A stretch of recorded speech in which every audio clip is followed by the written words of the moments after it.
Elegí este máster principalmente por su oficialidad. Hay que tener en cuenta que está avalado por la ENECA. Esto te da una seguridad y una garantía. Y porque después de realizarlo puedes acceder a estudios de doctorado. Elegí Florida Universitaria porque tiene un sistema educativo desde mi punto de vista muy innovador y es el único sitio donde hay un máster oficial en innovación. Luego, ¿dónde mejor que aquí para realizar este máster?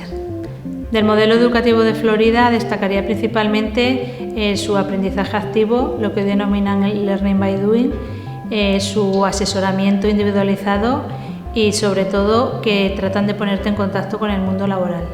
Este máster me ha aportado desde el punto de vista personal conocer a un grupo de personas encantadoras y ver las cosas desde un punto de vista totalmente diferente, y desde el punto de vista profesional reinventarme y ampliar mi carrera profesional.